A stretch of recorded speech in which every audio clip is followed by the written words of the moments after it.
Tu zan zan cha ga zan pha tu ba pa min thong thak si ko se di nya khu lo khwin kha kaung pi de bu ko ro bong do nama ro thin sha ba se di nya ro di Kansas Lao Tu Baptist Church pa shi to tu mya a pyin no online မှာနားထောင်တော်သူများအားလုံးရှေ့မှာခုလိုမတ်တရခွင့်ရတဲ့ခါမှာဒီနှစ်ကျွန်တော်တို့ USA ရောက်လာတဲ့ဒီနှစ်တွင်းမှာ Indianapolis မှာမြန်မာလူတော်လကောင်ဟာခါချင်းလူတော်လကောင်ကျွန်တော်တို့တတိခံခွင့်ရခဲ့တယ်မြန်မာလူတတိခံခွင့်ရခဲ့တဲ့ Indianapolis မှာတနင်္လာအင်္ဂါဗုဒ္ဓဟူးကြတပရီ၄ညတတိခံခွင့်ရခဲ့တယ်အဲ့ဒီမှာကျွန်တော်တို့ရဲ့၄ညပြီးတဲ့ခါမှာ9ညမြောက်ကို Indianapolis မှာဆက်သွားဖို့ရန်ကျွန်တော်တို့ဒီ Kansas ကိုလာပြီးဖြစ်တဲ့အတွက်မသွားနိုင်တော့ဘူးအဲ့ဒီမှာသူတို့အများဆုံးမိတာကဆရာတော်ဥပဦးစာရှောင်ဆူတောင်းခြင်းကိုဆရာတော်ဥပဦးတတိခံတဲ့ခါမှာကျွန်တော်တို့ကစာရှောင်ဆူတောင်းကြတယ်ဒါပေမဲ့ဒုက္ခရောက်တဲ့လူတအားများတယ်အဲ့ဒါဘာကြောင့်လဲဆိုတာကျွန်တော်တို့ရှင်းပြပေးပါလားလို့သူတို့တောင်းဆိုတယ်ဒါပေမဲ့ကျွန်တော်တို့ကအဲ့ဒီတောက်ကြညအချိန်မရတော့လို့ကျွန်တော်တို့တတိခံခွင့်မရခဲ့ဘူးဒီနေ့ Kansas Lao Tu Baptist Church ကိုရောက်လာတဲ့ခါမှာဒီနေ့ညကျေးဇူးတော်ကြောင့်ကိုတော်ရှင်တန်ရှင်းတော်ဝိတော်ကျွန်တော်လမ်းပြမှုအဖြစ်ဒီညမှာ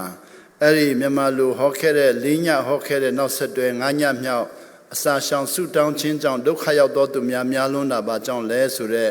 နော်ဆွေးနွေးမှုကိုဒီညဝိညာဉ်တော်ပြန်လဲပြီးတော့လမ်းပြတော်ကြောင့်ကျွန်တော်ဗမာလူတတိခံပါမယ်ဒီနေ့ရောက်ရှိလာတော့ Kansas Lao Tu Baptist Church တင်တော်မှာရှိတော့မိဘများအားလုံးပေါ်တော့လက်ကျေးဇူးတင်တယ်တင်းဦးဆရာပေါ်မှာလည်းကျေးဇူးတင်တယ်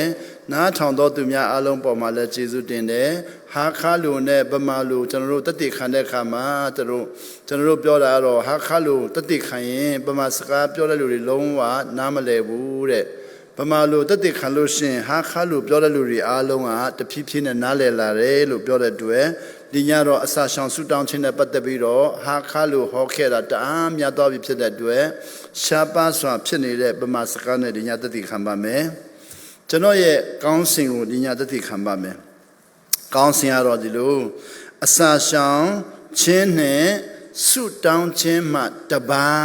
ဆိုတဲ့ကောင်းစဉ်ဖြစ်ပါတယ်နော်အင်္ဂလိပ်လိုကြတော့နော် only by prayer and fasting တဲ့နော် only by prayer and fasting ဆိုတော့တခြားဟာဝင်လို့မရတော့ဘူးအဲ့ဒီတစ်ခုပဲရနိုင်တယ်အစာရှောင်ဆုတောင်းခြင်းမှလွဲလို့ကျန်တဲ့အရာအဖြစ်မရနိုင်တဲ့ကောင်းကြီးပေါ့နော်ကျွန်တော်တို့လူသားတွေကကောင်းကြီးကိုရှာကြတယ်အဲ့လိုကောင်းကြီးကိုရှာကြတဲ့အခါမှာတခြားနိလန်းအဖြစ်ရတော့ကောင်းကြီးတွေအများကြီးရှိတယ်ဒါပေမဲ့တခြားနိလန်းအဖြစ်ရတော့ကောင်းကြီးလှုပ်အားနဲ့ရတဲ့ကောင်းကြီးရှိတယ်ဉာဏ်အားနဲ့ရတဲ့ကောင်းကြီးရှိတယ်နောက်ပြီးတော့နှလုံးဆွမ်းအားနဲ့ရတဲ့ကောင်းကြီးရှိတယ်နောက်ပြီးတော့စာရိတ္တနဲ့ရတဲ့ကောင်းကြီးတွေအများကြီးရှိတယ်ဒါမဲ့ဒီကောင်းကြီးကတော့အဲ့ဒါတွေနဲ့မရနိုင်ဘူးတဲ့အစာရှောင်ဆုတောင်းခြင်းအားဖြင့်သာရနိုင်တယ်ဆိုတော့ဒီအရာကိုအစာရှောင်ဆုတောင်းခြင်းမှတပါအခြားနည်းနဲ့မရနိုင်အင်္ဂလိပ်လိုကြတော့ only by prayer and fasting လို့ပြောတယ်ကျမ်းပိုက်လေးကို၃ပိုက်ဒီညဝင်ခပြီးတော့အဲ့ဒါအစာရှောင်ဆုတောင်းခြင်းနဲ့ပတ်သက်ပြီးတော့ကျွန်တော်ဝင်ခပါမယ်ပထမကျမ်းပိုက်ကတော့ဟေရှာယကကျွန်တော်တို့ပြောပြခဲ့တဲ့ဟေရှာယခန်းကြီး58အငယ်1ကနေပြီးတော့14မှာအသေးစိတ်သူကဖော်ပြထားတယ်အဲ့ဒီဆရာခန်းကြီး58အငယ်1ကနေ14မှာဖော်ပြထားတဲ့ရောက်ဒီညအသေးစိတ်မဖတ်တော့ဘူးဒါပေမဲ့အဲ့နေရာတွေကနေပြီးတော့ကျွန်တော်တို့တစ်ခုပြီးတစ်ခုညွှန်းပြီးတော့သွားပါမယ်နောက်ပြီးတော့နံပါတ်2မှာတော့ရှင်မဿဲခန်းကြီး6အငယ်14ကနေ18မှာတခင်ခရစ်တော်ကိုယ်တိုင်ကအသေးစိတ်ဖော်ပြတယ်အဲ့ဒီဖော်ပြတာလည်းကျွန်တော်မဖတ်တော့ဘူးတဖြည်းဖြည်းနဲ့ညွှန်းသွားပါမယ်နောက်ပြီးတော့ရှင်မဿဲခန်းကြီး19အငယ်19နဲ့21မှာတခင်ခရစ်တော်ကိုယ်တိုင်ကဖော်ပြတယ်အဲ့ဒီမှာတော့တခင်ခရစ်တော်ဘာပြောတယ်လဲဆိုတော့အစာရှောင်ဆုတောင်းခြင်းမှတပါတဲ့နော်ကျန်တဲ့အရာအားဖြင့်မရနိုင်တဲ့အရာရှိတယ်အဲ့ဒါဘာလဲဆိုတော့တင်တို့အတွေ့မဖြစ်နိုင်တာဘာမှရှိမှာမဟုတ်ဘူးဆိုတဲ့စကားလုံးဟာအစာရှောင်ဆုတောင်းခြင်းမှတပါဘာနဲ့မှမရနိုင်ဘူးတဲ့ဆိုတော့ကျွန်တော်ပြန်ပြောမယ် nothing will be impossible for you. So nothing will be impossible. So မဖြစ်နိုင်တဲ့ဘာမှမရှိဘူးဆိုတော့ဟုတ်တယ်ဒါပေမဲ့တင်တို့အတွက်ဆိုပါတယ်တင်တို့အတွက်မဖြစ်နိုင်တာဘာမှရှိမှာမဟုတ်ဘူးဆိုတာအစာရှောင်ဆုတောင်းခြင်းမှတပါအချမ်းနည်းနဲ့မရနိုင်ဘူးနန်ချာအစိခလမီဇိမတ်လိုက်လို့တိမီဟီဒီရောလက်ထကြမ်ဒန်တီလိုအဒငင်ဇောခေါ်စီလို့နင်းရကန်ချာအစိခလမီတမ်ပီကျွန်တော်တို့အတွက်မဖြစ်နိုင်တာတွေအများကြီးရှိတယ်အဲ့ဒီမဖြစ်အများကြီးရှိတာကိုကရှိမှမဟုတ်ဘူးတဲ့မဖြစ်နိုင်တာအများကြီးတင်တို့အတွက်မဖြစ်နိုင်တာတခုမှရှိမှမဟုတ်ဘူးတဲ့အဲ့လိုမဖြစ်နိုင်တာတခုမှမရှိတဲ့အရာကတော့အစာရှောင်ဆုတောင်းခြင်းမှတပါ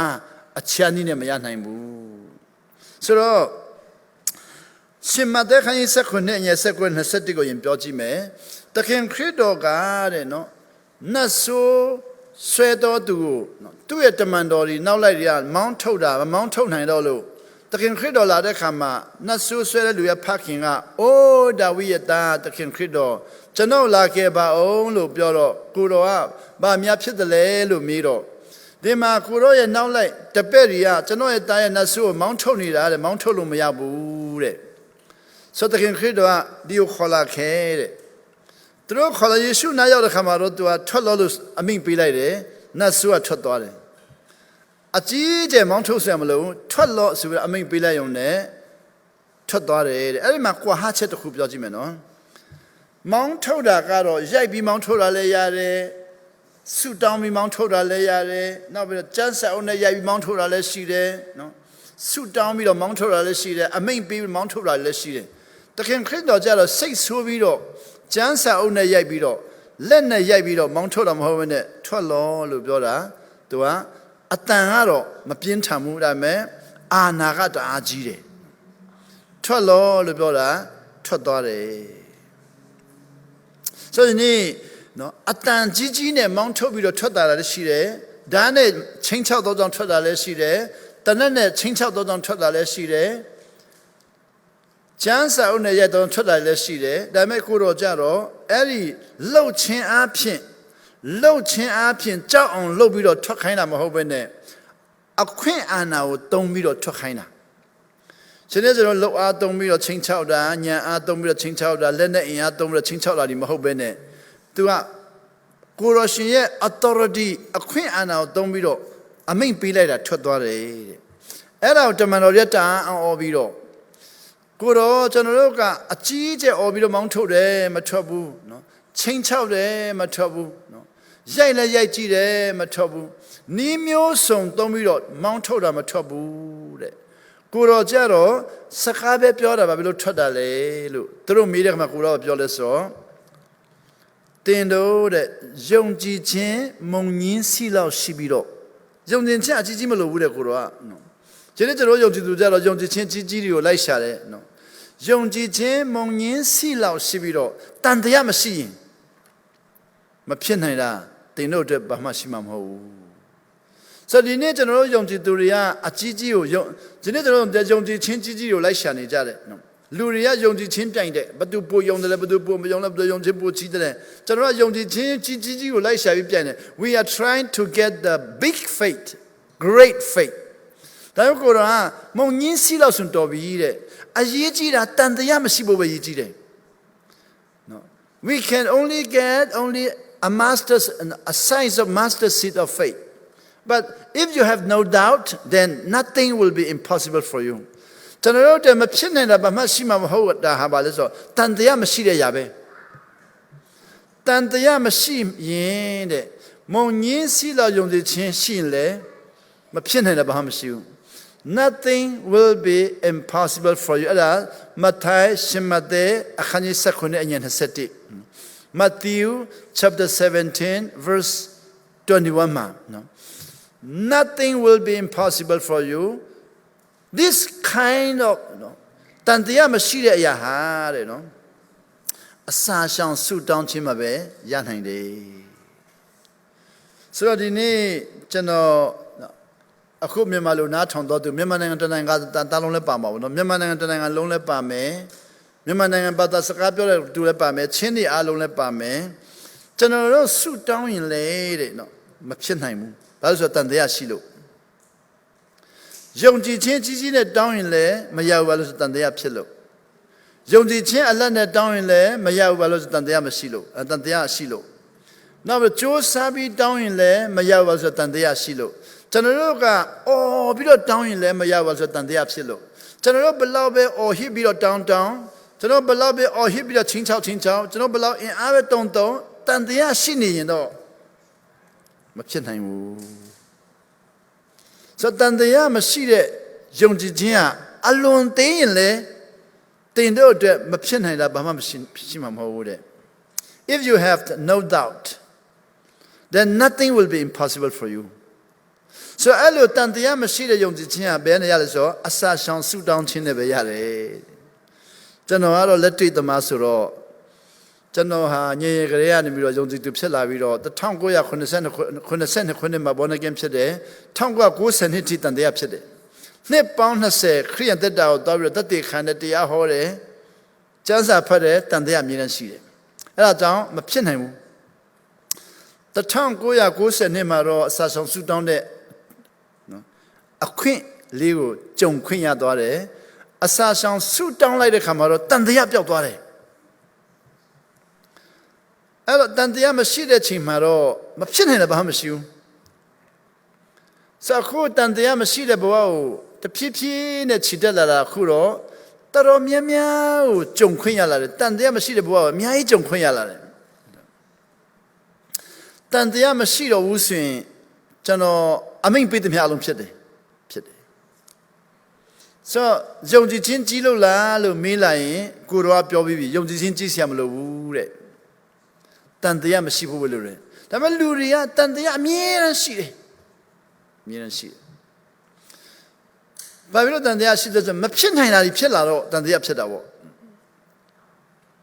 မဖြစ်နိုင်တာဖြစ်လာတန်တရားဖြစ်တယ်ဆိုမဖြစ်နိုင်တာဖြစ်လာတာဟာနော်မပြောလဲတန်တရားကိုဖြစ်စေတဲ့အရာဖြစ်တယ်ဆိုတော့တန်တရားမရှိဘူးဆိုရင်မဖြစ်နိုင်တာတင်တို့အတွက်ဘာမှရှိမှာမဟုတ်ဘူး nothing will be impossible for you တင်တို့အတွက်မဖြစ်နိုင်တာဘာမှရှိမှာမဟုတ်ဘူးဆိုတော့ဒီညတော့ပြောကြည့်မယ်အစဒီလိုမဖြစ်နိုင်တာဘာမှမရှိနိုင်တော့တဲ့နော်ယုံကြည်ခြင်းတန်တရားမရှိတဲ့ယုံကြည်ခြင်းရဖို့ဟာတဲ့အစာရှောင်ဆုတောင်းခြင်းမှတပါအခြားသောအရာမရှိဘူးကျမ်းစာဖတ်ရင်လည်းတန်တရားအမြဲတမ်းဖြစ်တယ်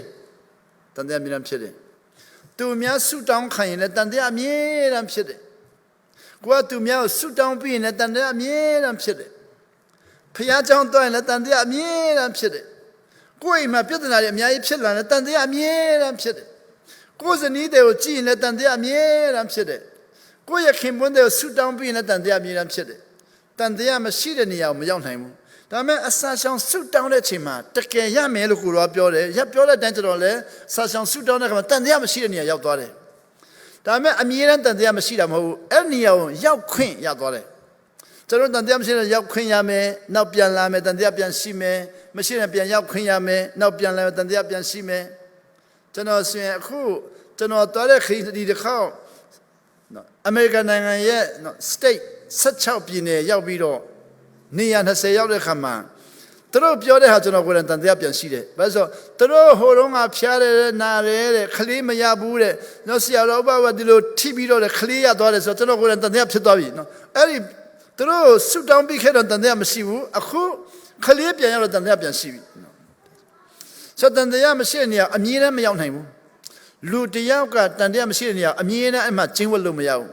ရောက်လိုက်မရောက်လိုက်ရောက်လိုက်မရောက်လိုက်ရောက်လိုက်မရောက်လိုက်ဆိုဘယ်အချိန်မှလဲဆိုအစာရှောင်ဆုတောင်းတဲ့ချိန်မှာတော့တန်တရားမရှိတဲ့တကယ်ရောက်တယ်တကယ်ရောက်တယ်အိန္ဒိယနိုင်ငံနယူးဒေလီကိုသွားပြီးတော့အမှကျွန်တော်တို့တတိသွားခန္ဓာဟိန္ဒူရိတ်တာမှာဟိန္ဒူဘုရားကျောင်းမှာတတိခံခွင့်ရတယ်ကျွန်တော်တို့ခရိယန်တွေကနော်စာရန်ကိုတအားကြောက်တာကျွန်တော်ခရိယန်တွေကစာရန်ကိုတအားကြောက်တာအင်္ဂလိပ်ဆရာတွေစာရန်ကိုတအားကြောက်တာနော်သင်ရိုးဆရာတွေစာရန်ကိုတအားကြောက်တာPentecostalism ပူတော်ဆိုတဲ့စာရန်ကိုတအားကြောက်တာဆိုတော့ဟိန္ဒူဖျားเจ้าမှာဖျားရှိခုဖို့ဆိုရင်ခရိယန်တွေကမကြောက်ဆုံးပေါ့ကြောက်ဆုံးဘုရားသားရဲ့စီဒီယိုတောင်းစခရိယန်တွေအကြောက်ဆုံးနော်စာရန်ကကျွန်တော်လည်းပင်းညစ်ပြီးတော့တတ်မလို့သူခံစားတာပေါ့နော် 저도 인디아나 뉴델리ရောက်တော့ သူတို့ Hindu ဖျားเจ้าကို သူတို့ ငှားတော့ ကျွန်တော်က သူတို့ မေးတယ် ဘာဖြစ်လို့ Hindu ဖျားเจ้า ငှားတာတော့ ခရစ်ယာန် ဖျားเจ้า မရှိဘူးလား လို့ မေးတော့ အိန္ဒိယနိုင်ငံရဲ့ New Delhi မှာတဲ့ ခရစ်ယာန်တွေ တအားနည်းတယ် ခရစ်ယာန် တအားနည်းပြီးတော့ ခရစ်ယာန် ဖျားเจ้า တအားနည်းတယ် အဲ့ဒီ ခရစ်ယာန် ဖျားเจ้า တအားနည်းတဲ့ နေရာမှာ နော် ဆုတောင်းဖို့ ဖျားရှိခိုးဖို့ ငှားမဲ့လူက တအားများတော့ ကျွန်တော်တို့ ငှားဖို့ရမရှိတော့ဘူးတဲ့ ငှားဖို့ရမရှိတော့တဲ့အခါမှာ ဖျားเจ้าတွေ သွားငှားလို့ မရတော့တဲ့အခါမှာ ခမ်းမဆောင်တွေ သွားငှားမယ်ဆိုရင်လည်း မရတော့ဘူးတဲ့ ဒါပေမဲ့ ဟိန္ဒူ ဖျားเจ้า လာပြောတယ် ဟိန္ဒူ ဖျားเจ้า ရတယ် ဒီမှာ သုံးပါလို့ သူတို့ ပြောတယ်တဲ့ ဆိုတော့ အေးပြီးရော ကျွန်တော်တို့ ပြော ခင်ဗျားတို့က New Delhi ရောက်တဲ့ မြန်မာလူမျိုးတွေက ဒုက္ခရောက်တဲ့အတွက် New Delhi မှာ ဒုက္ခတအားရောက်တဲ့အတွက် ဟိန္ဒူ ဖျားเจ้า သုံးရဲပြီ ကျွန်တော် မြန်မာနိုင်ငံမှာ ရှိခရစ်ယာန်တွေက ဒုက္ခမရောက်သေးတဲ့အတွက် ဘုရားတော် ဖျားเจ้า မသုံးရသေးဘူး နော် ဒုက္ခမရောက်တဲ့လူက နော် လွယ်တဲ့နေရာပဲ အများကြီးသွားချင်တာ ဒုက္ခမရောက်တဲ့လူက ခရစ်ယာန် ဖျားเจ้า ပဲ သုံးမယ် ခရစ်ယာန် ဖျားเจ้า မှာပဲ ရှိခိုးမယ် ဒုက္ခမရောက်သေးဘူးလေ နော် ဖျားเจ้า တွေ အများကြီးရှိတာဟုတ် ဒုက္ခရောက်ပြီးတော့ New Delhi မှာ ဒုက္ခရောက်ပြီးတော့ ခရစ်ယာန် ဖျားเจ้า မရှိတော့ဘူး ဆိုတော့ ကျွန်တော်က ဥပဝေ ရောက်လာတော့မယ် နေရာမရှိတော့ဘူး ဟိန္ဒူ ဖျားเจ้า လက်ခံတယ် သုံးတယ် ဆိုတော့ ကျွန်တော်တို့ ခင်ဗျားတို့က ရှစ်ပူရောက်ပြီး နှိမ့်ချက်ခြင်းမှာ သုံးမယ် ဆိုတော့ ကျွန်တော်တို့ သုံးတယ် ဟိန္ဒူ ဖျားเจ้า သုံးတော့ ဝိညာဉ်ဆိုးတွေက ကျွန်တော်တို့ တခါတည်း ချီနှောင်ပလိုက်တာ အကုန်လုံး ဖျားတယ် တယောက်ပြီး တယောက် ဖျားတယ် တယောက်ပြီး တယောက် ဖျားတယ် ကျွန်တော်တို့ သင်တန်း စလို့တော့ လူရောက် 300 ကို တက်မဲ့ သင်တန်းတော့ လူရောက် 300 တက်မဲ့ သင်တန်းမှာ အယောက် 150 လောက် ဖျားနေပြီ ဖျားနေပြီ ဆိုသင်တန်း တစ်ရက်လုပ်တယ် အယောက် 150 လောက် ဖျားနေပြီ ဒုတိယနေ့ နေ့လေ တနာရီ ရောက်လာတော့ အခုလို စတော့မယ်လို့ ပြောတဲ့ချိန်မှာတော့ လူက မလာတော့ဘူး ကျွန်တော်က ဒီကနေပြီးတော့ စောင့်နေတယ် မလာဘူး အောက်ကလည်း ဆရာ စတော့လေတဲ့ ကျွန်တော်ပြော စောင့်ရအောင်တဲ့ ဆရာ ဘယ်သူ့ကို စောင့်တာလဲ အခုလူရောက် 300 လာမယ်လေ ဆို မလာနိုင်တော့ အားလုံး ဖျားတယ်တဲ့ အားလုံး အိတ်ကုန်တယ်တဲ့ အားလုံး အိတ်ကုန်တယ် ဆိုတော့ အဲ့လိုဆိုရင် အိမ်ပြန်တာလား ဆို မပြန်ဘူးတဲ့ ဘယ်မှာ အိတ်တယ်ဆို အဆောင်မှာ အကုန်လုံး အိတ်တယ်တဲ့ အဲ့တော့ သူတို့ ဒီကို မလာခိုင်းလို့ ဆရာ မပူနဲ့တဲ့ ဆရာ ဥပမပူနဲ့တဲ့ သူတို့ကလည်း နတ်စမ အကုန်လုံး ဆေးထိုးပေးမယ်တဲ့ ကျွန်တော်တို့ ပြော ဒီနတ်ဆိုးဆွဲတဲ့လူနတ်ဆိုးတိုက်တဲ့လူဖျားတဲ့လူနတ်စမဆေးထိုးပြီးပျောက်သွားမလားကျွန်တော် New Delhi ကိုလာတာအဲ့ဒီနတ်ဆိုးတွေနတ်တွန်းတွေကိုမောင်းထုတ်ဖို့လာတာလေခင်ဗျားတို့ပျောက်စီဖို့လာတာလေအဲ့တော့ကျွန်တော်လာတာအဲ့ဒါတွေ့လာတာလေကျွန်တော်ကရှောက်တရားဟုတ်ဖို့လာတာမဟုတ်ဘူးနော်ဝိညာဉ်ဆိုးနတ်ဆိုးဒုက္ခတဲ့ဖျားတဲ့လူတွေကိုပျောက်ခိုင်းမှုလာတာလေကယ်ဖို့လာတာလေဘာလို့ခင်ဗျားတို့နတ်စမရဲ့ဆေးထိုးတာလို့ချင်တာတော့လာခဲ့လေလို့ပြောတော့ဟိုကလူကကျွန်တော်လည်းခုဖျားနေတယ်တဲ့လာခဲ့လေဆိုသူတက်လာပြီးတော့ခါသူ့ကိုခါလဲဆူတောင်းပြီးလိုက်တာနော်သူ့ကိုကျွန်တော်ထိတာလေသူကယောဂမပြောက်တော့ကျွန်တော်လက်ကတခါလေးကိုလောင်သွားပြီးတော့လဲခံနေတယ်နော်လဲခံနေတော့ကျွန်တော်ဆိုတော့ကျွန်တော်လည်းလဲခံနေတယ်ကျွန်တော်တယောက်မှမလဲကြောက်သူလည်းလဲခံနေကျွန်တော်လည်းလဲခံနေနောက်တယောက်လာဆိုနောက်တယောက်လာတဲ့ခါကျွန်တော်လည်းထိလိုက်တာအလုံးလွင့်ကိုလဲကြတယ်တယောက်ပြီးတော့လေအမျိုးသမီးတယောက်လာပြီးတော့ထိလိုက်တော့သူ့ရဲ့လက်နဲ့ထိတယ်မှာအလင်းရောင်ကဆက်စစ်ကထွက်ပြီးတော့အလင်းရောင်ကျွန်တော်ကိုယ်တိုင်အံ့ဩသွားတယ်တန်တရားမရှိတဲ့ချိန်မှာအံ့ဩပွေရတယ်အများကြီးဖြစ်တယ်မိမိကိုယ်တိုင်မကြုံဘူးတဲ့အတွေ့အကြုံတွေအများကြီးဖြစ်တယ်အဲ့ဒီမှာအဲ့တဲ့လူတွေအားလုံးတို့တော့ခေါ်ကြပြီးတော့အကုန်လုံးထွက်လာပြီးတော့အကုန်လုံးဆူတောင်းပေးတာအောက်လန်းဆရာကြီးဝလည်းအောက်လန်းဆရာကြီးဝလည်းနတ်ဆူမောင်ထုတ်ပြီးတယ်အောက်လန်းဆရာနဲ့လွတ်မြောက်သွားတယ်ဖျားတဲ့လူလည်းလွတ်မြောက်တာပဲတရားမှမလွတ်တဲ့လူမရှိအကုန်လွတ်တာပဲဆိုတော့ကျွန်တော်မင်းဆရာပြောပြလို့တန်တရားမှမရှိတာလေတန်တရားမရှိတဲ့နေရာရောက်ခွင့်ရတော့ပြီလေတန်တရားမရှိတဲ့နေရာကိုတဏှာကြီးပဲရောက်9မိနစ်ပဲရောက်အံ့ဩဖွယ်အများကြီးဖြစ်တယ်ဖြစ်တယ်ဒါပေမဲ့အမြဲတန်တရားမရှိဘူးလားလို့မင်းတော့အမြဲတော့မရှိအမြဲတော့မဖြစ်နိုင်ဘူးလေလူတယောက်ကတန်တရားမရှိတဲ့နေရာမျိုးအမြဲတမ်းတွားကြည့်လို့မှမရတာအမြဲတမ်းဆာဆောင်လို့မှမရတာဟုတ်နော်ဆိုတော့ဒီညအစာဆောင်ဆူတောင်းခြင်းမှတပါတဲ့တန်တရားမရှိတဲ့နေရာကိုရောက်ဖို့မလွယ်ဘူးကျွန်တော်ကျမ်းစာဖတ်တဲ့အခါမှာမိမိတို့နားလေတယ်လို့ဖတ်ပြီးတော့ကျမ်းစာရဲ့လိုအပ်ချက်အတိတ်ပဲကိုမဖတ်နိုင်တဲ့အချိန်မှာဒီစကားလုံးလေးတွေကိုတွားဖတ်လို့မရဘူးဆိုတော့ဟေရှာ58မှာဟေရှာ58အခန်းကြီး1ကန်14မှာ in Isaiah chapter 58 verses 1 to 4 မှာပြောတော့ဖယားသခင်ကြိုက်သောအစာဆောင်ဆူတောင်းခြင်း Payada can you chair those as on Sudan Chine, General you chair those as on Sudan is when Hamushi. There are two kinds of prayer and fasting. The first one is chosen by God. The prayer and fasting, what the Lord has chosen by the Lord. The second one is the prayer and fasting, what we choose. General you chair those as on Sudan Chine. Payada can you chair as on Sudan from Yoshi. General Ludar you chair as on Sudan Badaso. General God Ludar Assassin Bido Sudan Swin on the day of our fasting. General Assassin Sudan Nimad. Number 10. We do as we please. General Luchendaube Sudan Bido Sasson Sudan. General say Chanta Buddha Assassin Sudan. Ella Ludia Assassin Dotumiaye, no Sanda. General Ludaria Sasson Sudan. Number 10, Mabale, we do as we please. You do as you please. General Alusanda Piwabo Assassin Sudan. Ella Piakin Jada Sudan Ho. Assassin Piakin Jada Sudan Zero, Payada King Alusanda Piwabo Dama. We do to please our Lord. General Assassin Sudan Chain Lodekama. We fast to please our Lord. Ne, we fast to please ourselves. Go, Mimi. Say chanta was that sound suit down the lune. Payada king, Aluro Bisomo, Sasson Sudan Namushi. Mimi say chanta was a sound Sudan Lua, Tantia Kinaniam Young. Payada king, Aluro Yabu Sasson Sudan Lua, Tantia Kinania Young. Number 10. We exploit when we are fasting. General, Sasson Sudan Kamare, we exploit. General, do you so chatted? But as a general Sasson Sudan is a Sudana, Yao Japion Lebu, Arabale, at Twisoda. Do Mia Pion Le Sichena and Jena. To get answer, Mimi Pion Lebu, Sasson Sudan. Mimi Pion Lebu, Piakin Luroga, General Sasson Sudan. General Pion Lebu, Piakan Town Sitting. That General Pion Lebene, Zenide Pion Lebu Sudan. Ella, do you so challenge? Mimi Pion Le Chimel to Mia Pion Le Sitting. No. General Kimpon Pion Lebu, Zani Pion Lebu, Tatami Pion Lebu, General Ochoduri Pion Lebu, Yamanangan Pion Lebu, Ayashiri Pion Lebu. No. Ella Aloma, Piakin Jada Sasson Sudan Hole. Dabale, Mimi Alusanda Piwa Sis in the Sasson Sudan chain.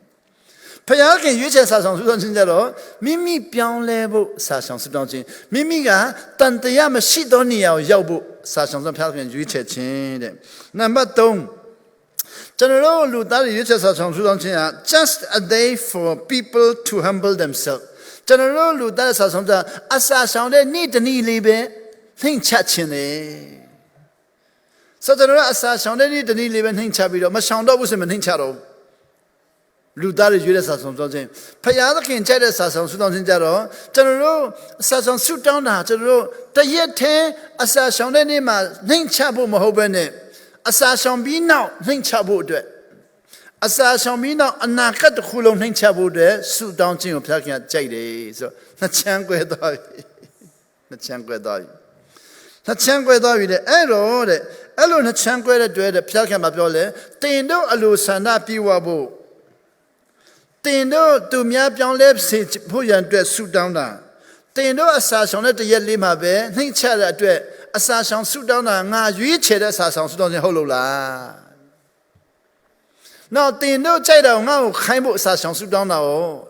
Now, you check Assassin Sudan Holola. Tendo Assassin Sudan, Tendo now, Kaimbo Bay, Assassin suit down the Debema Piakin, I looked Sanda Shida Assassin Sudan, Payadakin. A main ana na kambo Sasson Sudan chain. So not Changue dollar. So they know now Kambo Sasson Sudan ba Jushi the lay.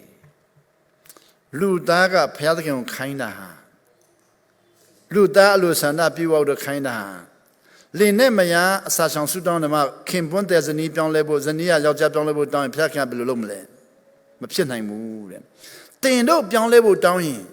Zanile to down level down in, Kimberley to down level down, Naya Pion down in, Placan bone not in shabby. So, Ellie, how he shall hang us a shima, ဖျားသခင်ပြောငါရွေးချယ်တဲ့အစာရှောင်ဆုတောင်းခြင်းဟာမဖြစ်နိုင်တော့အရာကိုမဖြစ်နိုင်တော့အရာတင်တို့အတွက်ရှိမှမဟုတ်ဘူးဆိုတဲ့တန်တရားကင်းတဲ့အစာရှောင်တွေလိုချင်တယ်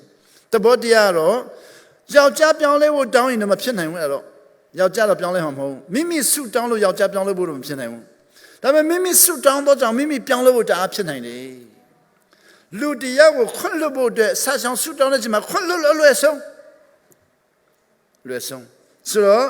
အဲ့ဒါကိုဟေရှာ50ပြောအတင်တို့တဲ့ငါရွေးချယ်သောအစာဆောင်ဆုတောင်းခြင်းကိုရွေးချယ်ရင်တဲ့တန်တရားမရှိသောအစာဆောင်ဆုတောင်းရွေးချယ်ရင်တဲ့တင်တို့အလင်းဟာထွန်းပေါ်လိမ့်မယ်အလင်းထွန်းလိမ့်မယ်တင်တို့အလင်းဟာမနဲ့မိုးလင်းကဲ့သို့ထွန်းလိမ့်မယ်ဆိုတော့ကျွန်တော်တို့အစာဆောင်ဆုတောင်းခြင်းကိုကျွန်တော်လှုပ်လာတဲ့ခါမှာဘာတွေ့လာတယ်ဆိုတော့တန်တရားမရှိတဲ့နေရာကိုခဏရောက်ခွင့်ရတယ်အံ့ဩပွဲကိုနော်ကြုံခွင့်ရတယ်ဆိုတော့မြန်မာနိုင်ငံမှာအခုကျွန်တော်တို့နေတာဟာတချို့သောသူတွေကအမေရိကလာတဲ့ခါမှာဒီဆရာဥပအောင်နဲ့သူဇနီးဟာဒီတစ်ခေါက်လာတော့အမေရိကမှာနေတော့မထင်တယ်လို့သူတို့မျှော်လင့်ကြတယ်နော်ကျွန်တော်တို့ပြောတဲ့ဆရာတော်တို့ဒီတစ်ခေါက်တော့အမေရိကမှာနေပါလားကျွန်တော်ပြန်သွားမယ်လို့ဘာဖြစ်လို့ပြန်သွားမှာတော့ဆိုကျွန်တော်တို့ကမြန်မာနိုင်ငံအတွက်ဆူတောင်းထားတာလေစာရှောင်ထားတာလေဆိုဒီလောက်ခက်ခဲတဲ့နေရာမှာနေချင်သလားတဲ့ကျွန်တော်တို့ပြောတယ်ခက်ခဲတဲ့ဆိုတာမနာခံတဲ့နေရာပဲခက်ခဲတာနာခံတဲ့နေရာမှာမခက်ခဲဘူးကျွန်တော်တို့မနာခံတဲ့နေရာဘယ်ကုမ္ပဏီမှာပဲနေမနာခံရင်ခက်ခဲတယ်ဘယ်အသင်းတော်မှာပဲနေမနာခံရင်ခက်ခဲတယ်ဘယ်မိသားစုမှာပဲနေမနာခံရင်ခက်ခဲတယ်ဘယ်လူအဖွဲ့အစည်းမှာပဲနေမနာခံရင်ခက်ခဲတယ်ဘယ်ညီကိုနဲ့ပဲနေမနာခံရင်ခက်ခဲတယ်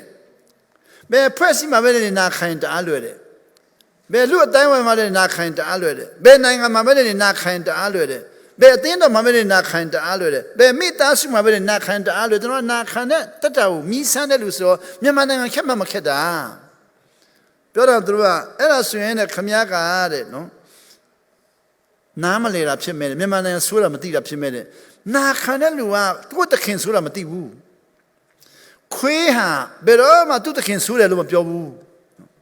ကျွန်တော်ခွေးနဲ့မြေနဲ့နှိုင်းတယ်လေ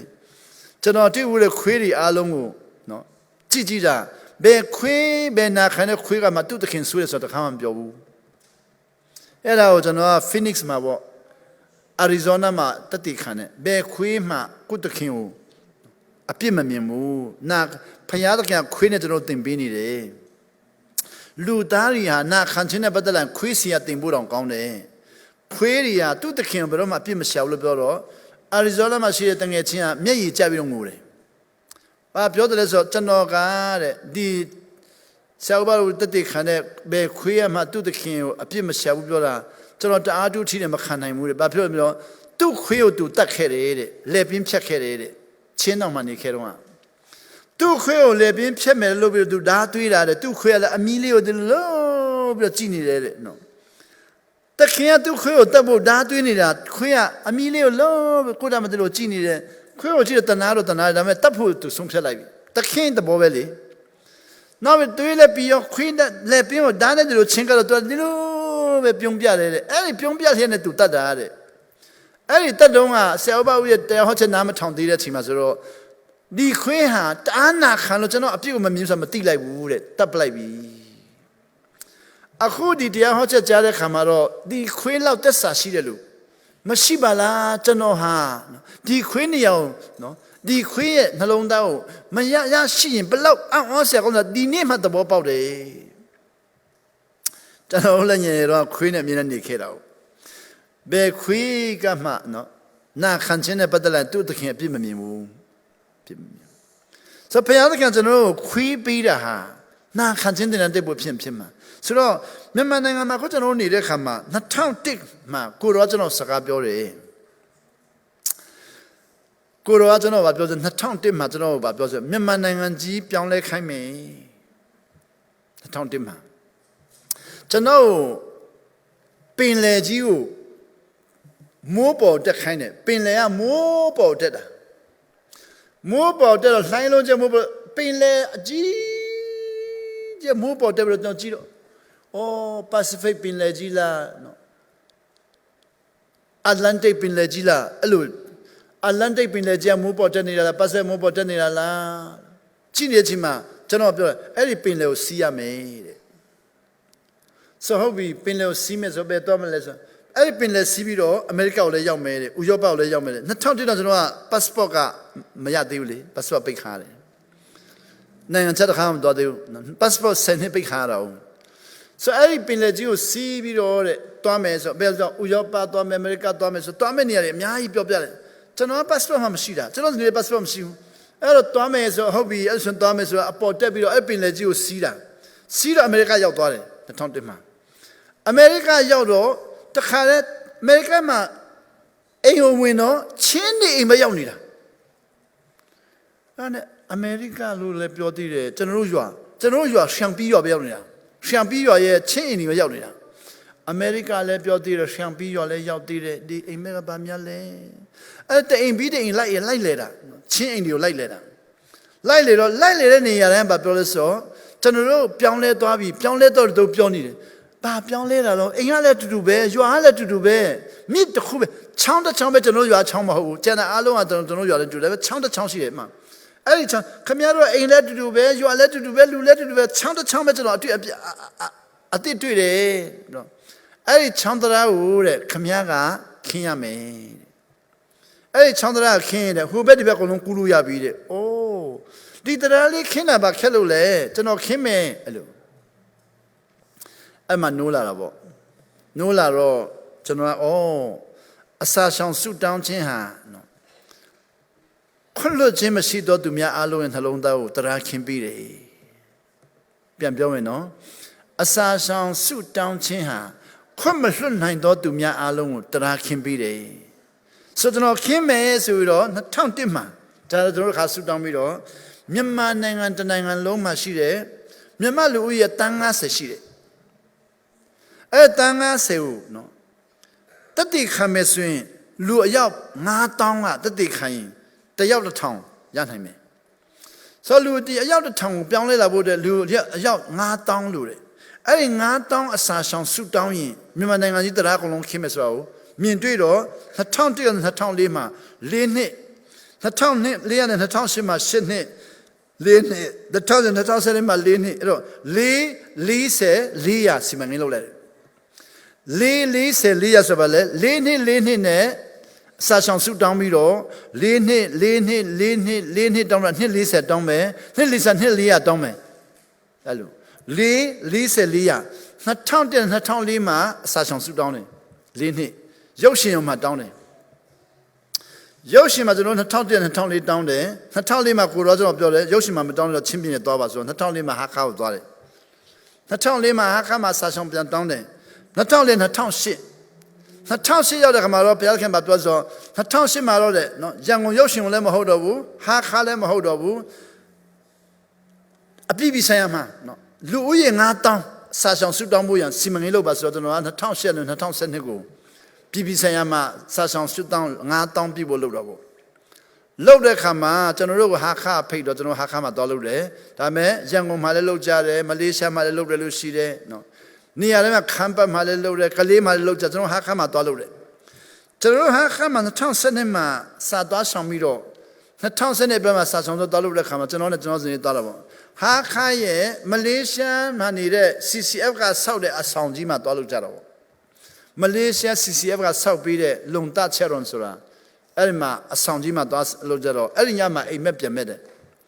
ကျွန်တော်စနေနဲ့ကျွန်တော်ကခန်းထဲမှာနေပြီးတော့အိမ်မက်မဲ့ပြီးတော့ပြန်ထွက်တဲ့ခါမှာတကပောက်နဲ့အပြင်ကိုထွက်လာတော့အပြင်မှာမွေတွေအများကြီးတွေ့တယ်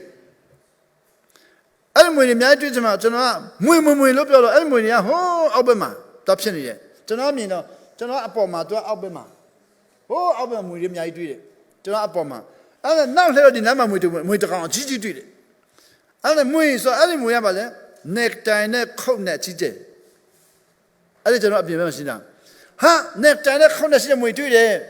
ကျွန်တော်စနေကိုချစ်ထွက်လာအောင် neck tie ခုတ်နဲ့တော့အဲ့ neck tie နဲ့ခုတ်နဲ့ဝတ်တဲ့မွေကဆရာဥပ္ပါကိုထွက်လာဆိုတော့ပြေးတော့တာပဲလေပြေးတော့ကျွန်တော်ကဟေးမပြေးနဲ့ဆိုတော့ပြေးတော့တယ်လုံးဝပျောက်သွားအောင်ပြေးတယ် neck tie နဲ့ခုတ်နဲ့ဝတ်တဲ့မွေကလမ်းပေါ်မှာကုန်းပေါ်မှာပေါ့အဲ့နဲ့ပြီးတော့ Allah soon that the Amu Tapidavis at another neighbor, another native, the Muya, Netanakonem, whether Muya Pidavi, Akuro, who Albega mi Piamu, Damon Chomelaboro, Tanjare, Babozo, Matuane. The out me Piamashi Mudi Alonga, Kamia Monto Samlo, Kamia Sansu Damiro, Toroga Montolime. So Manula, oh, Mapsina Bahamasiu, Tan the Yamashina Yakuya. Luriaro Mayomuli, no. Tan the Yamashina Yakuya. The town Sanema, Tan the Yakuya, who didn't a town Salima, suddenly be dog. Didn't town Salima. I couldn't the town of Seleku. Nyaman and America Larekama, a coup, Pine, such a coup Dorekama, Jelisa Sashana Luri, Betui, Torania. Ateno Gigi number 2. Ateno Gigi, Teosa Gigi, no. Matu Bene, Jelisa Sashana Lube, oh, American West Coast, Apostle, Washington State and Sabiro. California, San Francisco, and Sabiro, Washington, Seattle, California, San Francisco, now we are outside Texas, Dallas, now we are Winlabido, Alabama, Louisiana, Mississippi, Alabama, now we are Georgia, now we are Tennessee, now Bowling Green, now we are Washington, D.C., New York, now we are Michigan, now we are Ohio, now we are Indianapolis, now we are Kansas. Yaula Kama. Jelisa Sashana Luri $2. The town sent it in a row, Shankere, suddenly be my local pianimi. $3 miro, Tantia machine, Yauna Luri never $2. The road now, Jonathan Loma Ore. General the Sashan, American and Lepion like Cayman, Memman and Lepion like Cayman, General Chiluria Pion like Cayman. Oh, Osia, Chinumurium Chenham, Mahabu, Zelis, Sashon, Luria, Pion like Cayman. General Drew Biobade, Dima. General Padesa, Magin, no. Kababo ma, no. Dining, no. Pianle Sidoyariha, a Sashon, Sudan, Luria, Pion like Cayman. A day of fasting and prayer can make a life of change. The yes, I shall do the local A day of fasting and prayer can make a life of change. No. The yearly assassin suit down a lura, the telon to go up young less illuminated. Now we know 40 days of fasting and prayer can make 400 years of blessings. Japan say assassin suit down a region. 900 Lumuri, then Leon Gongia 400 years. Tanako Switzerland, Dolly Lily, don't think Lilavi. Switzerland, but I'm also Lila, Geneva, Lilare. Edward Namale, Geneva, Piantore. Do the Apian Lilaro a ship at Chan Pianlilare, Piantore. Manidon Piantoro. A ship ago, Melpero Dampango, Sudan, German Sacabio Lu, Pinti Sacabio Lu, Italy Sacabio, Rome Sacabio, Tomio Lila Quinare. Erima, Susan and Nippon Lia, Gonji Bilo to Mia Media Camaro, a Sasson Sudan Lu. John Galvinga, Susan and Nippon Lia, Gonji Bile, a Sasson Sudan Lu. Zuin Liga, Susan and Gonji Bile, a Sasson Sudan Lu. Ella Nippon Lia. Now we do a cool, do the Agaba Sema. Switzerland and I will hit the Lacane or do her. Calba lets us on Sudanelu. Assassin Sudanelu attend the machine of Yakuya. The town Goya Lisa and Amma. Do the Agaba Sijipsido, hit the Laga Germany, Switzerland will think by Boya, Yama Siwelo de. Early Dinya, Manapian Switzerland, think by Domes with Dinya Siwelo Regima. Switzerland and Amasia winning pack in the Athena Council to get County with the Tyria, American period. Babula, through ceasing Chanta, County,